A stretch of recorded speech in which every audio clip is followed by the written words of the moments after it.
Salut tout le monde, c'est Amé de Otaku Manga Lounge. Je suis là pour vous présenter toutes les sorties manga au Québec, comme chaque semaine.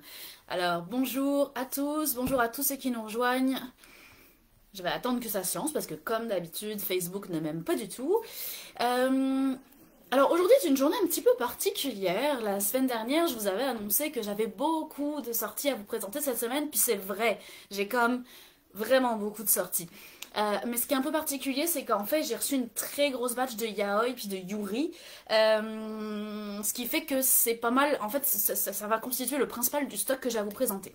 Comme je sais que c'est un style qui ne plaît pas à tout le monde, je vais présenter les yaoi à la fin. Fait que je vais d'abord vous présenter le reste. Ensuite, je vous présenterai les yuri, puis ensuite, je vous présenterai les yaoi. Comme ça, ceux qui n'aiment vraiment pas ce style, que ça intéresse vraiment pas de les découvrir, bah, vous pourrez nous quitter à ce moment-là. Ceux qui aiment ça, vous allez voir que j'ai beaucoup de choses. Puis ceux qui veulent découvrir, ben, je vous indiquerai un petit peu les titres qui sont bien pour commencer dans le style. Et ceux qui sont plus pour les initiés, on va dire. Ben, sans plus tarder, commençons. Alors on va commencer avec le reste, comme je vous avais dit. On va commencer avec... Alors vous allez voir que mes sorties sont quand même particulières. Je sais pas comment le dire autrement. On va commencer avec Brisé par ton amour. Oups. Voilà, Brisé par ton amour. Bonjour Maxime, bienvenue. Alors Brisé par ton amour, c'est un manga vraiment psychologique sur une jeune fille qui est persécutée. Salut Dominique. Cette jeune fille est persécutée depuis sa plus tendre enfance. On ne sait pas vraiment pourquoi en fait. Elle a juste pas une tête qui revient au monde. Elle est un peu timide. Elle n'arrive pas trop à s'affirmer. En fait, tout le monde la prend un peu pour le bouc émissaire à chaque fois qu'il se passe quelque chose. Allô Romy, allô Victoria, bienvenue. Euh, Et donc, cette jeune fille qui se fait persécuter arrive au cégep. Et là, elle se dit, ok, ça va être une nouvelle vie, je vais me faire des amis, tout va bien aller. Puis finalement, encore une fois, elle a rien fait de spécial, mais tout le monde la prend pour le bouc émissaire et elle continue à se faire bully, en fait. À l'exception d'un gars qui, lui, est comme juste extrêmement gentil, il s'appelle Hiroshi. Il est juste gentil avec tout le monde, fait qu'il est gentil avec elle aussi, ce qui fait qu'elle va commencer à tomber amoureuse de lui, mais bien sûr, elle se dévoile pas parce qu'elle sait que personne ne l'aime, donc évidemment, elle garde ça pour elle. Fait qu'il y a beaucoup de scènes de bully comme ça qui sont quand même assez intenses. Et puis, l'autre facette de notre héroïne, c'est que pour essayer de se redonner confiance en elle et de s'aimer plus, ce qu'elle fait, c'est que elle compense ses problématiques de relations sociales avec les gens de son âge en vivant d'autres relations d'une autre nature avec des gens plus âgés. En gros, elle vend son corps à des hommes de la cinquantaine. Donc, on va suivre un peu toute cette espèce de processus psychologique toutes les phases par lesquelles elle passe. Et puis finalement, ben, il va y avoir un déclencheur. Ce déclencheur, c'est une soirée au karaoké où elle a été miraculeusement invitée, on sait pas trop pourquoi. Elle a été invitée par les gens de la classe, fait qu'ils sont tous là, ils font leur soirée karaoké. Et à la fin de cette soirée karaoké, avec Hiroshi, ça se passe super bien, ils entament une discussion. Puis il va y avoir un malentendu qui va faire que les filles qui la persécutent vont penser que Hiroshi a comme développé de l'affection pour elle et qui risque peut-être potentiellement sortir avec elle alors que tout le monde a ce gars-là en vue parce qu'il est super beau, puis super cute, puis comme super gentil. Fait qu'elles vont développer de la jalousie et donc elles vont la persécuter encore plus. Fait que c'est de là que va partir notre histoire. Je vais vous montrer un petit peu à quoi ça ressemble. Vous allez voir que c'est le style de dessin est quand même un peu trash aussi, mais c'est normal parce que ça représente très très bien toute cette espèce d'aspect psychologique comme un peu malsain. Alors ça va ressembler aux Fleurs du Mal par exemple, ou ça m'a fait penser aussi à Aime ton prochain, un truc qui est comme super trash, là, mais où on parle de bullying aussi. Je vous montre, allez, je vais vous montrer comme les scènes où elle se fait persécuter, et puis c'est comme, elle est tout le temps en train, voilà, elle se fait mettre des cafards dans sa nourriture, puis elle est comme tout le temps en train d'aller des pensées suicidaires, bref, c'est quand même vraiment intense. Est-ce que j'ai aimé ou pas? Ben, c'est difficile à dire en fait, c'est le genre de choses qui est tellement malsaine, puis qui vous met tellement mal à l'aise, que vous aimez pas forcément ça, mais en même temps c'est fait exprès. Alors est-ce que c'est bien fait si ça a réussi à vous mettre mal à l'aise? Peut-être. voyez que les dessins sont quand même un peu trash. Donc voilà, ça s'appelle Brisé par ton amour, ça va être probablement une petite série. Attention, c'est du 16 ans et plus, il y a quelques scènes assez explicites. Et puis même au niveau psychologique, c'est quand même intense comme je l'ai dit. Alors j'ai une question de Pierre qui dit, est-ce qu'il y a une série manga dédiée à Fubuki? Gros blanc. Peux-tu préciser ta question? Je ne connais pas. Je ne sais pas, je m'excuse Pierre, il faut que tu m'expliques un peu ce que c'est Fubuki, ou qui est Fubuki. Désolée. J'ai l'air de tout savoir comme ça, mais en fait c'est pas vrai. Non, je rigole. Alors, je continue avec... tiens, on va se remonter le moral avec un livre sur les onigiri. J'adore les onigiri. C'est un petit livre de recettes. En fait, c'est un couple multiculturel, un Français et une Japonaise, qui ont ouvert leur restaurant spécialisé en onigiri fait maison. Puis là, ils expliquent plein de trucs sur les onigiri. Alors, ils donnent des recettes, puis ils donnent plein de renseignements comme historiques sur l'onigiri ou culturel. Et le livre est super joli, super mignon. Et les passages culturels sont super intéressants. Et je me disais, bon bah des recettes de nigiri, bon bah c'est facile, tu prends du riz, puis tu mets des trucs dedans, tu sais. Mais finalement j'ai ouvert le livre, puis la première recette c'est comme du maquereau mariné au miso et tout, fait que ça avait l'air super bon, ça m'a bien donné faim. Donc c'est un petit livre de recettes super sympathique, puis un petit format, fait que souvent les livres de recettes c'est quand même vraiment dispendieux, fait que là le format petit et souple fait que c'est un livre qui revient pas cher, donc c'est cool. Voilà, on se remonte le moral. Fubuki de One Punch Man 9. Ok, j'avais pas fait la relation, pantoute. Non, je ne crois pas qu'il y ait un manga dédié spécifiquement à ce personnage. Je pourrais me renseigner si tu veux Pierre, mais non, ça me dit rien. Pour l'instant, il n'y a pas vraiment de spin-off ou quoi que ce soit de One Punch. Il y a peut-être du fan du doujinshi ou je sais pas moi, des dérivés ou quoi que ce soit, mais... Alors, Heaven, bonsoir. Tu me demandes si on a le volume 2 de Harry Fureta. Oui, on a ça en stock en français, en anglais probablement aussi. Fait que si tu vas sur la boutique en ligne, tu vas probablement le trouver. Je reprécise pour les gens qui vont sur la boutique en ligne, c'est pas forcément évident. C'est vraiment mal fait, puis on est en train de travailler là-dessus, là, je vous rassure, mais si vous cherchez des livres en français, il faut aller sur la version francophone du site. Puis si vous cherchez des livres en anglais, il faut aller sur la version anglophone du site. Je sais, c'est poche. On y travaille et on fait en sorte que ça soit réparé très vite. Mais pour l'instant, malheureusement, c'est comme ça. Donc oui, Harry Fureta, on l'a. Puis le volume 3 sort dans pas très longtemps en français. Alors j'ai maintenant une comédie qui s'appelle Hana l'inaccessible. C'était très sympathique, en fait, j'ai bien rigolé. C'est une comédie un peu sexy, si vous voulez. Donc Hana, que vous voyez ici. Ah, que vous voyez pas encore. Voilà, que vous voyez maintenant. Hana, c'est notre héroïne, puis c'est une salary woman de 27 ans, vraiment magnifique, une très très belle femme, très très sexy, mais alors elle est hyper sévère, puis tout ce qui l'intéresse c'est sa job, elle a une équipe, elle est chef d'équipe, puis elle laisse rien passer avec son staff, et tout, elle est hyper froide, hyper distante, mais en même temps elle fait rêver tous les hommes parce qu'elle est quand même super belle. Entre autres, donc tous les hommes, comme je disais, rêvent un peu d'elle, et puis entre autres, il y a Tsuyoshi qui rêve d'elle. Tsuyoshi, c'est le jeune homme qui est ici. Vous le voyez? Oui, vous le voyez. Donc c'est le jeune homme qui est ici, et puis Tsuyoshi, bah, c'est un employé assez quelconque, lambda, il est pas très beau, il est pas très intelligent, il est un peu maladroit, il est pas très bon dans sa job, c'est un peu le gars qui, comme monsieur tout le monde, si vous voulez, qui passe un peu inaperçu, et lui, il est fou amoureux d'elle, mais évidemment, il se dit, c'est Madame parfaite, elle s'intéressera jamais à moi, fait qu'il s'est jamais déclaré. Et elle, on va rentrer un petit peu dans sa tête, puis on va se rendre compte qu'en fait, elle a un problème, c'est que elle est complètement terrorisée quand il s'agit de parler de sentiments et d'amour, donc elle se retient énormément, puis en fait, elle a un faible pour les hommes quelconques, et elle est profondément amoureuse de Tsuyoshi. Fait que c'est une espèce d'amour à double sens, complètement inavoué. Et hop, une autre petite image ici. Et donc on va suivre un petit peu ces deux personnages dans leur quête d'amour. Mais c'est très humoristique en fait, il y a plein de scènes comme avec des quiproquos, avec des...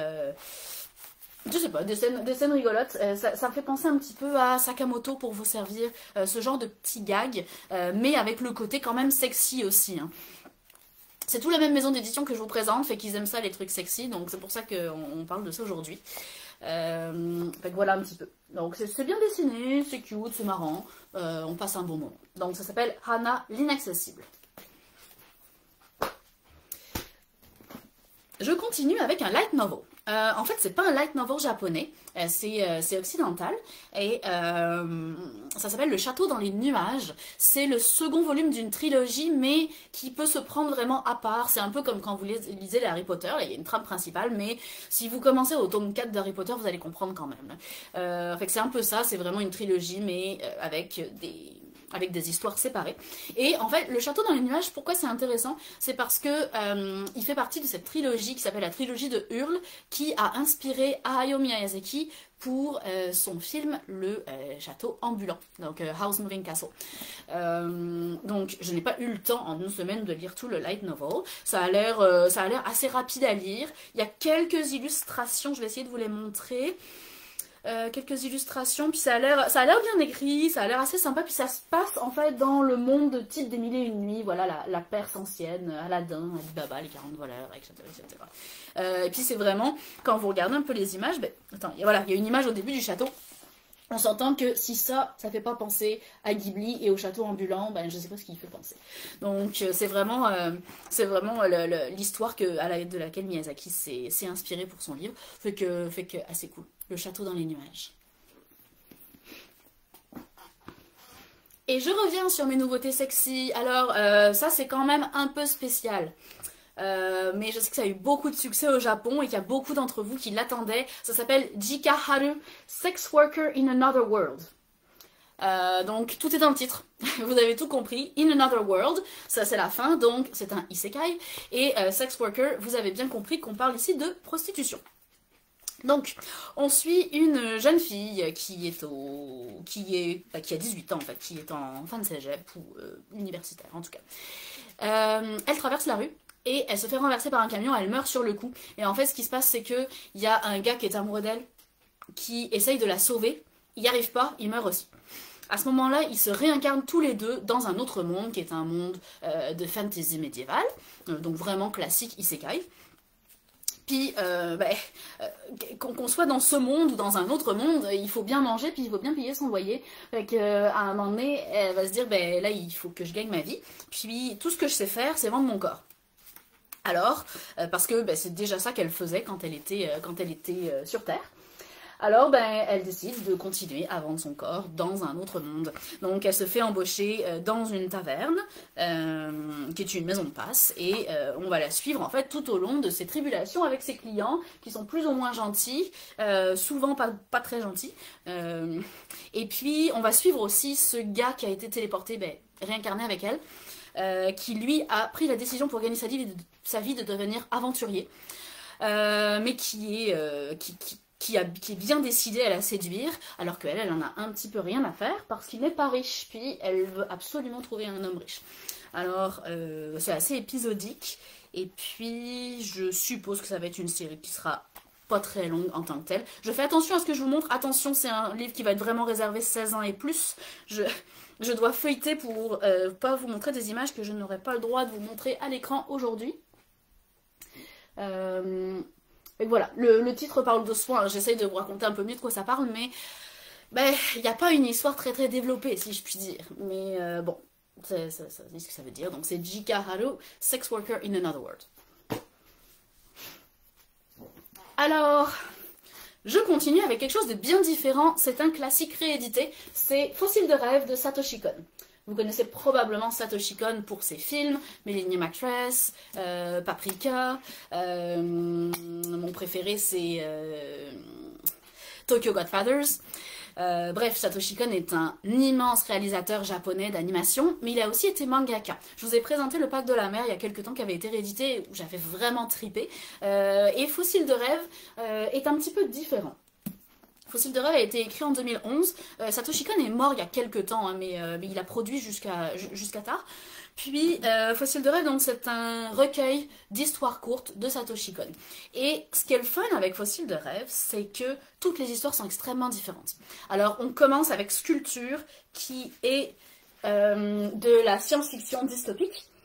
Et je vous montre un petit peu le dessin. Je vais bien attendre que vous voyez bien le dessin. Je suis à peu près sûre que le trait de dessin peut vous faire penser à un autre manga extrêmement connu. Allez, je vais vous montrer une autre page. Si avec ça vous trouvez pas, c'est que j'ai mal fait ma job.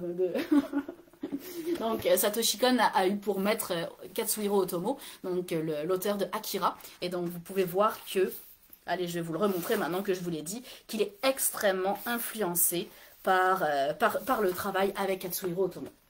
Regardez comme les traits sont très très similaires.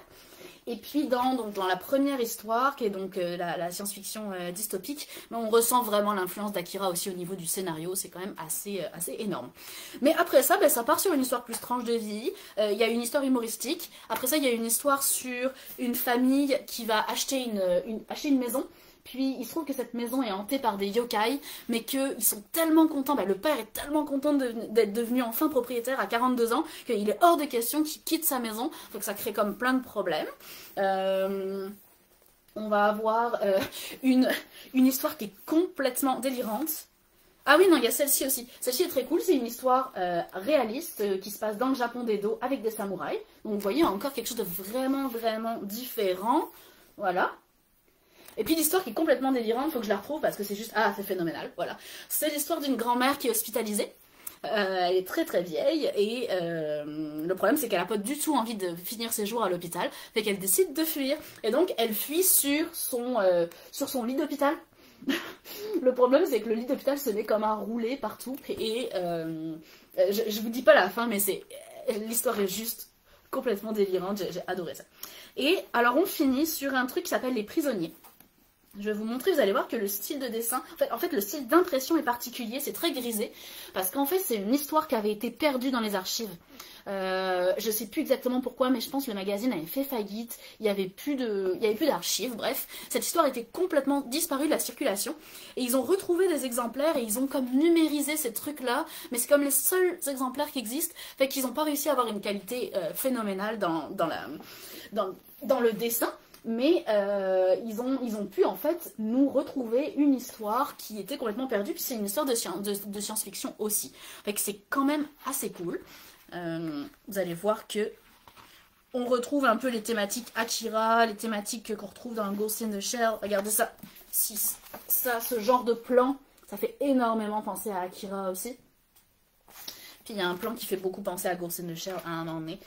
Bref, donc Fossile de rêve de Satoshi Kon, qui est un recueil d'histoires courtes. Puis ce qui est cool, c'est que c'est extrêmement varié, fait que tu t'ennuies pas. Puis c'est Satoshi Kon quand même, c'est juste un génie totalissime. Mais voilà. Et voilà, fait que j'ai fini avec ma partie des mangas, on va dire des catégories régulières. Pour ceux qui nous auraient rejoints en chemin, je vais vous redire ce que j'ai annoncé au tout début, c'est que j'ai eu beaucoup de sorties de Yuri puis de Yaoi cette semaine. Fait que j'ai gardé tous mes yaoi pour la fin parce que je sais que c'est pas forcément un genre qui plaît à tout le monde. Donc là, je vais vous présenter 3 Yuri, puis ensuite je vais passer au yaoi. Encore une fois, ceux qui voudraient découvrir, n'hésitez pas à poser vos questions ou quoi que ce soit. C'est un genre qui mérite d'être plus connu aussi. Là, il y a le yaoi, il y a ses fans vraiment hardcore, mais même sans être fan à 100%, il y a des histoires super intéressantes. Alors, je commence avec des Yuri. Le premier, c'est Kaze-san and Yamada, qui est en fait une suite. C'est la suite de la série Kaze-san. Alors c'est une série en 5 volumes qui avait toutes des sous-titres. Alors il y avait Kaze-san et les cerisiers, Kaze-san et le tablier, etc. Fait que, dans Kaze-san, on suivait l'histoire d'amour presque impossible de Kaze et de Yamada. Et ce qui se passe, c'est que dans cette suite, Kaze-san et Yamada sont ensemble, puis elles sont maintenant passées à l'université. Donc elles sont en couple, puis elles vont devoir assumer leur couple, puis il va y avoir un party de fête qui s'organise pour Kaze par Yamada, et puis ça va être le début d'une toute une série de problèmes en fait. Fait que les deux filles vont encore faire face à plus de défis, etc. Il y a beaucoup d'humour, hein. Et c'est un petit Yuri très classique dans la forme, mais assez léger, on va dire, c'est assez cool. Donc c'est Kaze-san et Yamada. Mon deuxième Yuri, c'est Still Sick. Alors, je vous avoue que je n'ai pas compris le titre. Je ne comprends pas pourquoi ça s'appelle Still Sick. Toujours malade, mais bref, grand mystère. Victoria, tu dis, je laisse, ce manga, il est bien. Ah oui, c'est vrai, toi, t'avais acheté les casés. Bah, tu vois, tu vas pouvoir continuer la série si tu le souhaites. Alors, Still Sick, un manga peut-être un peu plus adulte ou un peu plus mature dans les personnages, mais avec une histoire assez légère aussi. Alors, on suit une jeune femme, pardon, qui s'appelle Shimizu et qui travaille dans une grosse société de construction. Elle est chef d'équipe, elle a un poste quand même important avec une grosse équipe. Elle est réputée pour être super sérieuse, faire super bien sa job, très professionnelle. Sauf qu'elle a un secret inavoué. Et ce secret, c'est qu'elle est fan de Yuri, puis surtout elle est auteure de doujinshi spécialisé dans le Yuri. Donc toutes ces heures libres sont destinées à dessiner ses mangas. Puis toutes ces fins de semaine, elle court les conventions, et surtout les conventions spécialisées en Yuri, pour vendre ses livres, puis faire des dédicaces. Puis un jour, lors d'une convention, en fait, elle tombe nez à nez avec une de ses collègues de travail. Fait que là, elle est comme, oh my god, mon secret va juste être découvert, elle va dire ça à tout le monde, c'est la fin du monde. Et puis la fille réagit très très bien en disant non non c'est correct, moi je trouve ça vraiment cool que tu aies une passion parce que moi j'ai jamais eu de passion dans la vie. Fait que les gens qui se passionnent à fond pour quelque chose, je trouve ça vraiment excellent. Ce qui fait qu'elles vont devenir amies. Et Shimizu va dire comme à cette fille là, mais qu'est-ce que tu dis dans une convention de Yuri by the way? Fait que sa collègue va lui dire bah écoute je m'étais trompée, j'ai cru qu'alors apparemment il y a comme un jeu de mots avec le mot Yuri qui porterait le nom d'une fleur, puis elle a cherché une convention sur l'ikebana, bref, donc elle se serait trompée. Puis finalement, plus on discute, puis on se rend compte que elle s'est peut-être pas tant trompée que ça finalement, et peut-être qu'elle a une passion elle aussi qu'elle assume pas trop. Et on va découvrir en fait la véritable nature de notre deuxième héroïne, qui elle aussi a un secret lié à l'industrie du manga, mais j'en dirai pas plus. Donc, dessin assez, on va dire, simpliste, pas forcément hyper bien travaillé, mais les émotions des personnages sont bien rendues, et nos deux personnages sont attachantes en fait, elles sont cute toutes les deux finalement. Donc j'ai bien aimé, mais j'ai pas compris le titre, Still Sick. Et mon dernier Yuri pour la soirée, ça va être Luminous Blue, qui était mon préféré. Luminous Blue qui est une série, c'est pas un one shot. Alors souvent en yaoi on a des one shots alors qu'en Yuri on a un peu plus de séries. Alors Luminous Blue est un petit peu plus sexy on va dire, mais rien de vraiment accessible tout public sans problème. Et j'ai vraiment beaucoup aimé le style de dessin, il y a beaucoup de détails, c'est vraiment magnifique. Alors toutes les filles sont toutes vraiment canon, ça je vous le dis. Fait qu'on suit une jeune fille qui s'appelle Ko, qui est passionnée de photographie et qui arrive dans un nouveau cégep. Et donc, avant de faire son premier cours, elle se balade un peu partout pour essayer de spotter les trucs cool à photographier. Et elle va tomber sur deux filles en train de manger une crème glacée. Non, même pas. En train de manger une crème glacée. Voilà. Qu'elle va trouver bien cute et qu'elle va photographier. Et il se trouve que ces deux filles sont dans sa classe. Et qu'elle va essayer de se rapprocher pour devenir amie, tout simplement, parce qu'il faut qu'elle se fasse des connaissances. Également, en parallèle, elle va intégrer le club de photographie de l'école, qui est littéralement en train de mourir, parce qu'il n'y a plus qu'une participante au club. Et elle va essayer de redonner un peu ses lettres de noblesse au club de photographie en s'inscrivant à un concours national. Et donc, elle doit essayer de prendre les plus belles photos, les plus réalistes, avec le plus de sentiments qui se dégagent, pour pouvoir participer à ce concours. Et donc, comme elle avait un peu... elle s'était un peu prise d'affection pour ces deux filles qui mangeaient la crème glacée, elle se dit pourquoi pas les photographier elle. Donc elle va leur demander d'être ses modèles. Et elle va se rendre compte que ces deux filles-là sont bien plus proches que ce qu'elle aurait pu penser. Donc, hop, quelques images supplémentaires. Vous voyez, c'est super bien dessiné. C'est vraiment les émotions sont quand même assez fortes comparées à ce qu'on voit dans le Yuri d'habitude qui est plutôt léger. Là on a quelque chose d'un peu plus émotif on va dire, un petit peu plus sexy aussi. Et comme je disais, c'est vraiment le style de dessin qui fait qu'on s'attache vraiment à ce manga-là. Fait que j'ai beaucoup aimé, ça s'appelle Luminous Blue, avec un super accent anglais. Et voilà pour les Yuri. Fait que maintenant je passe dans ma phase yaoi. Alors si vous aimez ça, restez avec nous. Si vous voulez découvrir, restez avec nous aussi. Ça va me faire bien plaisir de répondre à vos questions. J'ai beaucoup de yaoi. Hein. J'ai tout ça. Alors je vais essayer de faire court. J'ai fait ma semaine yaoi. Donc on commence avec le plus attendu, c'était Hitorijime My Hero, qui était déjà bien avancé dans sa série en anglais et qu'on attendait depuis longtemps en français. Victoria, tu demandes, il a l'air bien, il va y avoir combien de tomes pour Luminous Blue? Je vais regarder ça tout de suite, je ne sais plus, attends, je te réponds dans une seconde, je fais une recherche. Ah, j'écrit n'importe comment. Luminous Blue. Et je le redis hein, avec mon super accent. Série terminée en 2 volumes. Ça va être vraiment une série courte. C'est cool. Donc Hitorijime My Hero, très très attendu. Je pense que c'est probablement le yaoi vraiment connu de la scène yaoi que je vais vous présenter cette semaine. Les autres sont pas forcément connus. C'est vraiment tout public, c'est très axé sur le côté humoristique, puis c'est très chargé comme style. Je vous montre un petit peu à quoi ça peut ressembler au niveau des pages, c'est quand même assez intense et ça prend du temps à lire. Et c'est une histoire d'amour élève-prof. Donc en fait c'est un gars qui est un peu voyou, mais en fait il n'est pas vraiment voyou, il est comme un peu entre les deux. Il est plutôt gentil, mais il traîne avec des voyous.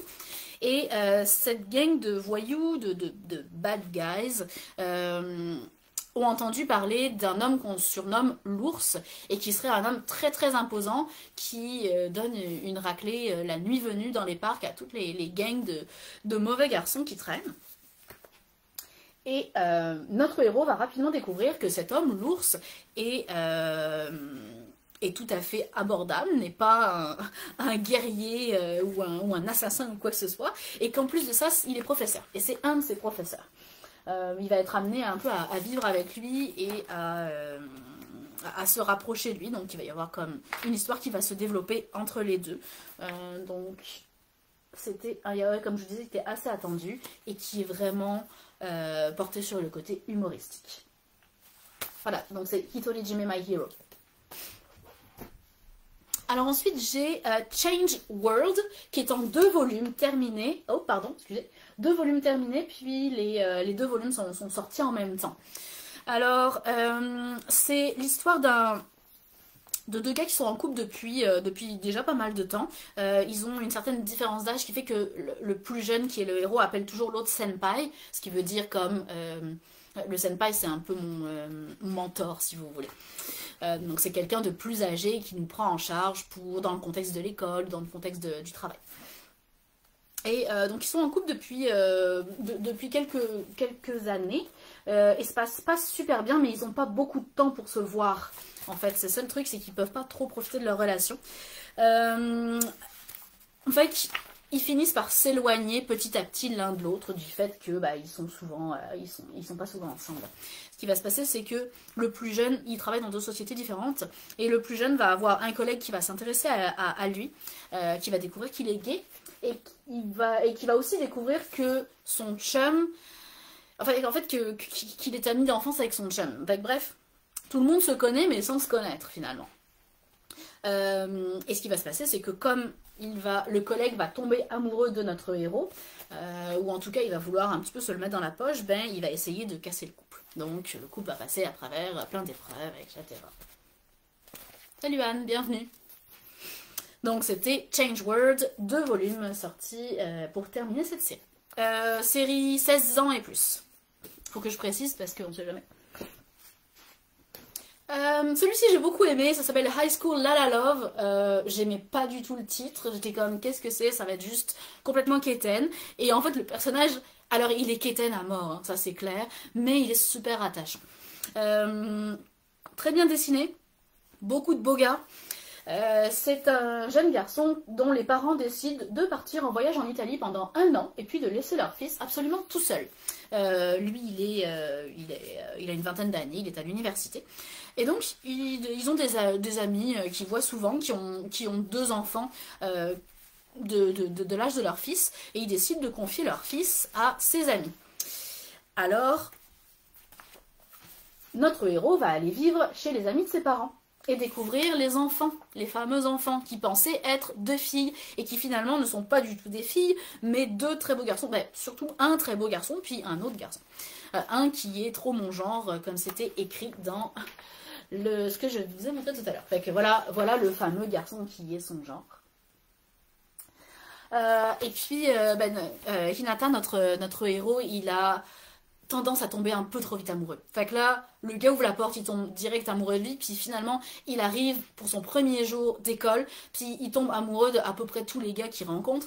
Fait qu'il est vraiment quétaine, mais ça le rend attachant, je l'ai bien aimé. Bref, il va essayer, malgré tout, même s'il tombe amoureux d'un petit peu tous les gars qu'il rencontre, il va quand même avoir une préférence pour le gars qui l'héberge, le beau brun que je vous ai montré il n'y a pas longtemps. Et il va donc... J'en étais où? Je sais plus où j'en suis. Anne, tu dis des beaux garçons, critères importants. Oui, clairement, on est d'accord. Et donc, je sais plus où j'en suis, vous m'avez coupé. Donc oui, c'est ça, il va essayer, il va tomber amoureux plus du beau brun ténébreux que des autres.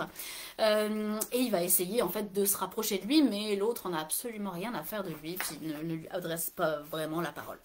Ce qui est très cool en fait dans High School à la Love, c'est que comme il tombe tout le temps amoureux, il y a plein de passages qui se passent dans sa tête où il se fait des films de ce qui pourrait se passer avec le gars qu'il vient de rencontrer, mais on sait jamais.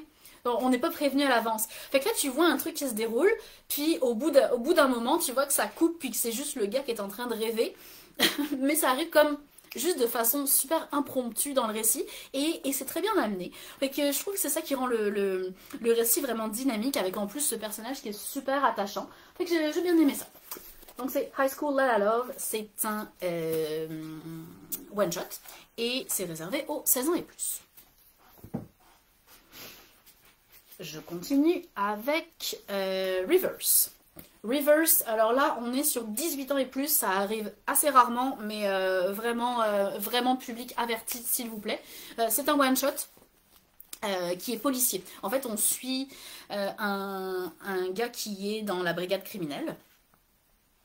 Il résout des enquêtes, meurtres, etc. Puis, en fait, Non, je vais pas dire ça à l'écran. vous le découvrirez par vous-même, ce que j'allais dire. On va squeezer cette partie-là. Malheureusement, ça sera pas tout public ce que je vais dire.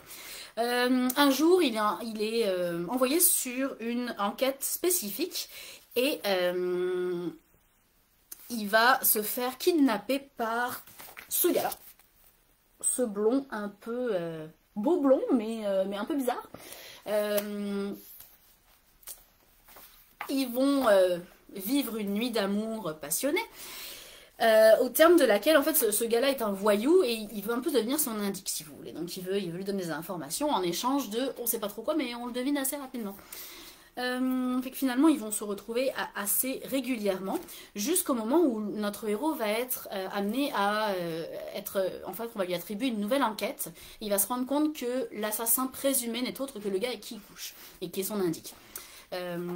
Et donc ça va un petit peu envenimer la situation, mais ça va finalement déboucher sur une histoire avec une intrigue, avec un complot, avec de la corruption, etc. Donc il y a aussi un scénario policier un peu thriller qui est quand même bien développé, pas tant développé parce que c'est un one shot hein, bien sûr, donc il faut que l'histoire se termine assez rapidement, mais il y a un côté thriller qui est quand même sympa. Donc c'est Reverse. Je continue avec La vie en rose. La vie en rose. Très beau, très belle couverture, un très beau design. Et à l'intérieur, malheureusement, ça ne tient pas la route. Par exemple, si je vous montre cette image ici, vous allez voir que les proportions des personnages, c'est pas terrible, c'est assez simpliste. Donc au niveau graphique, on peut aimer ça. On peut aimer le côté simpliste, mais il y a quand même beaucoup de fautes d'exécution, je trouve. Donc le graphisme a un petit peu fait que j'ai pas trop réussi à accrocher. On est dans un cégep qui a comme plein de bandes de voyous qui se sont créés, et notamment une autour d'un de nos deux héros. Il y a deux héros, c'est un couple. Et un de nos deux héros est issu d'une famille de Yakuza, et donc il y a toute une gang qui s'est rassemblée autour de lui, et qu'il a élu comme chef de clan. Et donc, ce couple-là est un peu particulier dans ses interactions. On a un jeune homme qui est extrêmement efféminé, mais qui est extrêmement dur en dedans. C'est quelqu'un de violent, d'un peu perturbé. Et à l'inverse, l'autre héros, celui qui est issu de la famille de Yakuza, est extrêmement, vraiment gentil, puis ouvert. Donc on a un peu un espèce d'inversement de psychologie dans le couple. Et puis, ben, est-ce que la question qu'on va se poser, c'est une série, hein, c'est pas un one-shot, donc la question qu'on va se poser c'est est-ce que le couple va survivre à toutes ces histoires avec des yakuza, avec des voyous, etc. Je vous avoue que j'ai pas beaucoup accroché à celui-ci, mais c'est un style particulier, on va dire, ça peut pas plaire à tout le monde. Encore une fois, réservé aux 16 ans et plus, donc c'est La vie en rose. Victoria, tu dis, je vais en avoir plein rajouté dans ma liste. Comme d'habitude, je vais vous mettre le lien avec toute la liste de ce que j'ai présenté pour que vous puissiez les retrouver facilement. Je vais continuer avec celui-ci qui est, alors c'est un peu difficile à lire le titre dans la manière dont c'est écrit, mais ça s'appelle Goodbye Irony Dress. C'est un one-shot. Et j'ai trouvé celui-ci quand même très intéressant parce que on suit un gars qui va un jour tomber sur ce gars-là, qui est habillé en uniforme d'écolière.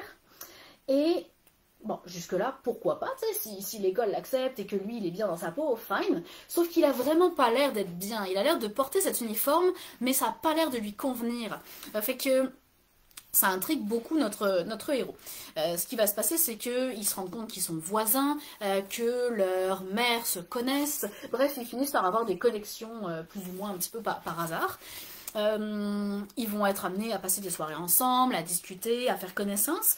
Et puis, on va se rendre compte qu'en fait, ce garçon qui est habillé en uniforme féminin, il a une histoire un petit peu difficile. Le jour où il a fait son coming out auprès de sa mère a fait un peu comme semblant d'accepter, puis de dire oui, c'est bien correct, puis que je t'accepte comme tu es mon fils.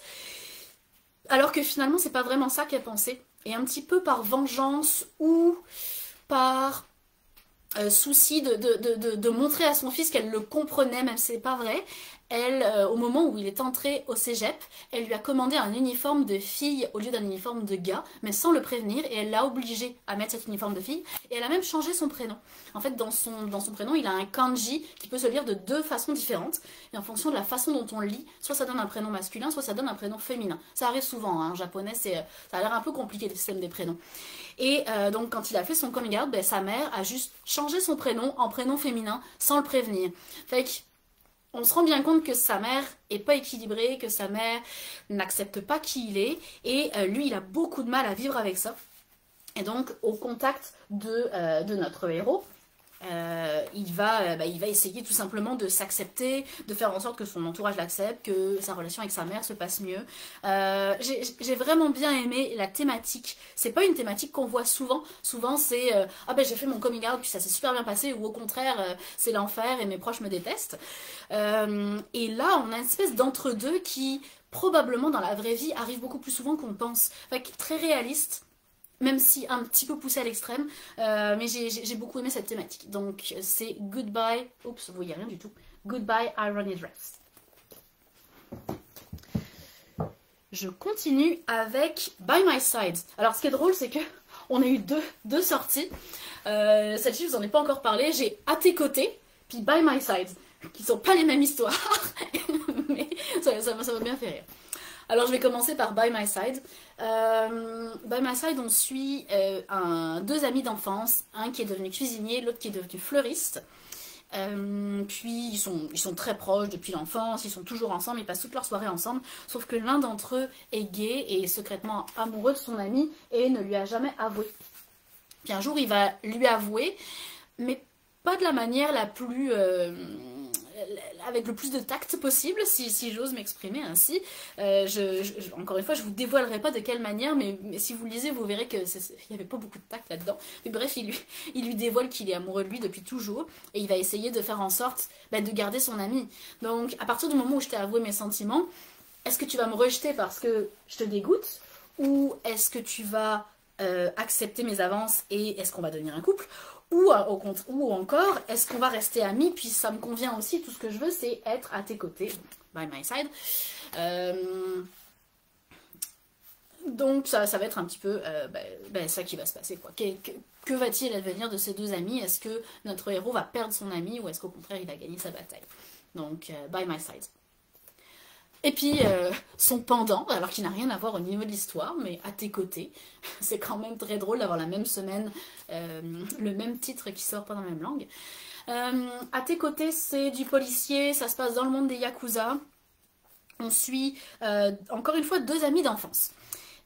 Ces deux personnages-là, ce qui se passe, c'est que ces deux amis d'enfance ont grandi ensemble parce que leurs parents étaient amis. Et les parents en fait de... Pas celui qui a des lunettes, celui qui n'a... Ah oui, celui-là. Celui qui n'a pas de lunettes. Ses parents sont issus d'une famille très puissante de Yakuza. Les autres parents en étaient au courant, mais ils étaient corrects avec ça. Puis leur relation amicale se passait très bien. Donc les deux garçons ont grandi ensemble. Puis celui qui a les lunettes est gay et est progressivement tombé amoureux de l'autre, ne lui a jamais avoué. Finalement, je me rends compte que c'est un peu la même histoire, sauf que ça se passe dans le monde des Yakuza, c'est un peu plus de trash, on va dire. Autant, oui, j'ai pas précisé c'est lequel. Non, celui-ci, il est 16 et plus, oui, effectivement. Oui, Nicolas, effectivement, c'est quand même assez ironique. Alors... Qu'est-ce qui va se passer donc? C'est que le gars qui a les lunettes est tombé progressivement amoureux de son ami. Et alors lui par contre il lui a avoué tout de suite. Il a dit moi je suis amoureux de toi puis je veux passer ma vie avec toi, c'est clair. Et notre héros, donc le Yakuza, va lui dire mais écoute, je suis un Yakuza là, moi je veux te protéger, t'es mon ami. Si tu entres dans le monde des Yakuza c'est fini, on sera jamais heureux, ça marche pas. Donc il a toujours refusé cette relation. Puis ce que le gars aux lunettes a fait, c'est que il a carrément fait des études pour devenir avocat, afin de devenir l'avocat en titre du clan de Yakuza. Fait que, quand même, il s'est vraiment accroché. Et il a même été jusqu'à se marier avec une fille, afin de rendre son ami jaloux, ce qui n'a pas du tout fonctionné. Malheureusement pour lui.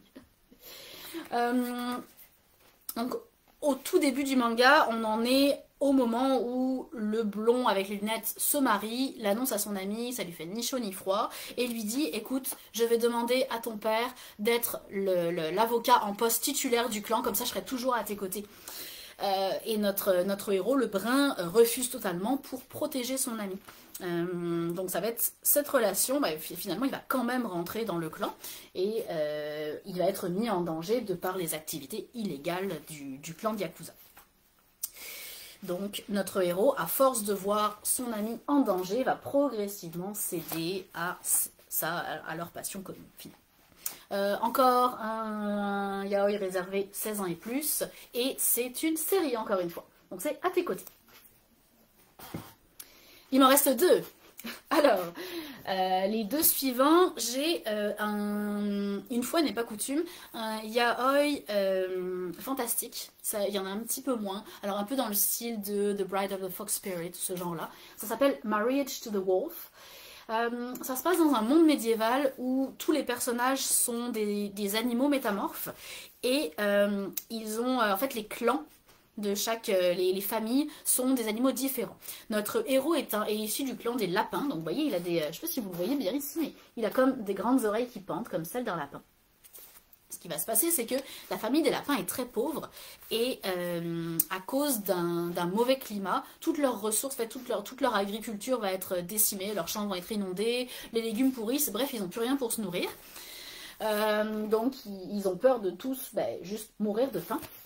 Et un messager du clan des loups, puisque notre deuxième héros qui est ici va être lui un loup, un messager du clan des loups est envoyé dans la famille des lapins afin de leur proposer un marché. Il propose à la famille de leur donner gratuitement l'équivalent de 2 ans de nourriture pour toute la famille, en échange d'emporter avec eux un des lapins afin de le marier au jeune garçon qui va être l'héritier du clan des loups. Alors vous imaginez que notre héros lapin, ça lui plaît pas beaucoup, notamment aussi parce que il doit se marier avec un homme, puis c'était pas du tout son intention. Et en plus, se marier avec un homme qui est un loup. Alors quand on est un lapin, bon, c'est un peu moyen. Mais il finit par accepter afin de sauver sa famille de la famine. Donc il prend toutes ses affaires et il va vivre dans la famille des loups, qui vit loin de sa famille à lui. Et puis quand il va arriver, il va se rendre compte que son futur mari, le jeune loup, ne s'intéresse pas du tout à lui. Clairement, c'est un mariage arrangé, il n'en a absolument rien à faire, il est extrêmement désagréable. Et en plus de ça, afin de pouvoir s'accoupler puis donner un héritier, parce qu'il semblerait qu'entre deux mâles ce soit possible dans ce monde-là. Afin de pouvoir faire ça, il y a un rituel un petit peu barbare qu'il doit faire pendant comme 2 mois avant de pouvoir se marier puis de s'accoupler. Je ne vous parlerai pas de ce rituel parce que ce sera encore une fois réservé à un public 16 ans et plus. Et donc notre héros, Lapin, ne va pas avoir d'autre choix que de se soumettre à ce rituel, à grand renfort de médicaments et d'alcool pour faire passer ces mauvais moments. Et puis finalement il va se rendre compte que ce jeune loup n'est pas si méchant que ça, il a un très bon fond, il est juste un petit peu prisonnier des carcans familiaux et des traditions, et donc il va essayer de faire changer tout simplement afin évidemment, éventuellement d'avoir une bonne vie avec son futur mari. C'est très bien dessiné, en fait, c'est vraiment super bien dessiné, beaucoup de détails, beaucoup de... voilà, par exemple ici dans les tissus, tout le détail qu'on va retrouver, dans les décors aussi, c'est des décors un petit peu style Japon de l'air et d'eau, fait que c'est... j'ai bien aimé ça au niveau du dessin. Au niveau de l'histoire, il y a des scènes un petit peu dérangeantes, mais au final, ça passe. Ça s'appelle Marriage to the Wolf, c'est un one-shot et c'est réservé à un public 16 ans et plus. C'est du fantastique à fond cette histoire de loup et de lapin, dit Anne. Oui, effectivement, on pouvait pas faire plus fantasy, puis surtout qu'ils peuvent se transformer, alors il y a toute une intrigue aussi avec ce loup qui est capable de se transformer en vrai loup ou en humain avec juste des oreilles, là, et qui a un problème physiologique à cause de ça qui met sa vie en danger. Donc il y a tout un petit peu de suspense par rapport à ça. Puis mon dernier héros que je vais vous présenter, alors, s'appelle Akamatsu et Seven, les colocs d'enfer. J'ai vu ce titre, puis j'ai dit ça, non merci, j'en veux pas. Puis bon faut que je le lise, je vais le lire. Et finalement je me suis éclatée, puis je pense que c'est probablement mon yaoi préféré de la soirée, en tout cas un de mes préférés. Et pourtant c'était vraiment mal parti, je vous assure que c'était vraiment pas mon style. Puis là j'ouvre, puis je vois ça, puis je suis comme... Non, tu vas jouer sur les bad boys là, non, je suis pas d'accord. Puis en fait c'est vraiment cool, les personnages sont vraiment super attachants en fait. Donc Akamatsu et Seven se sont rencontrés dans un parc pour enfants. Akamatsu, c'est lui, c'est notre héros, le petit blond avec des cheveux en pique. Puis c'est un petit voyou de 16 ans qui passe sa journée à chercher la bagarre avec tout ce qu'il trouve, parce que pour lui, le seul moyen de se sentir en vie, c'est de se battre. Et c'est de saigner, puis de faire souffrir, de faire saigner les autres finalement. Et puis un jour, il croise Seven, qui est ici, puis qui est en train de chier dans le parc, et qu'il cherche. Il cherche le trouble, puis Seven est extrêmement doué en autodéfense, ce qui fait que Akamatsu se fait juste laminer totalement. Et donc, pour une fois qu'il trouve quelqu'un qui arrive à le battre, ça le booste, ça le motive, et qui s'entraîne, et tous les jours il revient au parc pour provoquer Seven en bagarre, en combat, en duel à main nue, et à chaque fois il se fait juste exploser la face.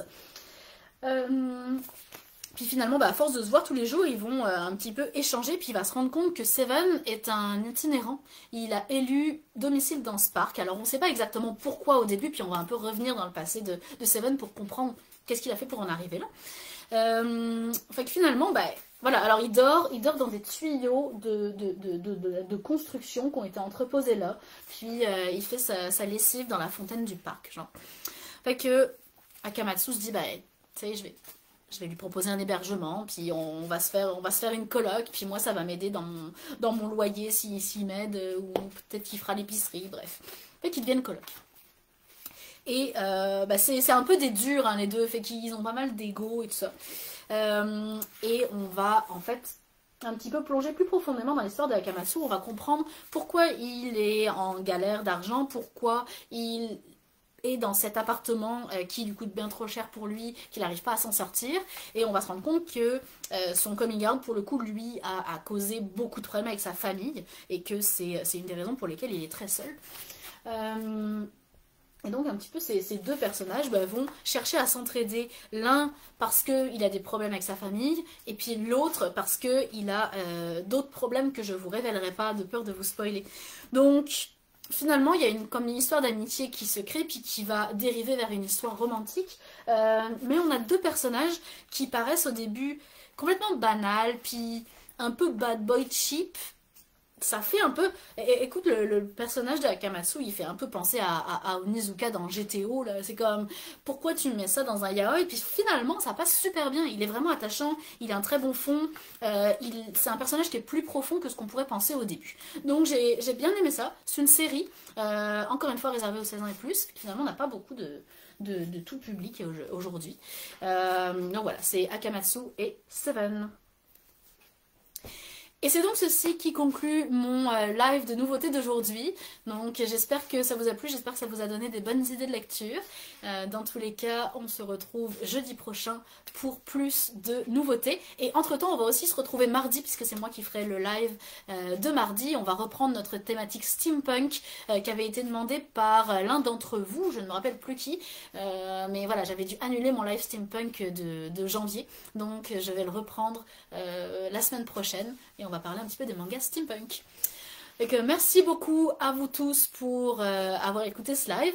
Je vais vous mettre toutes les références, promis Victoria, comme ça vous pourrez retrouver tous les titres facilement.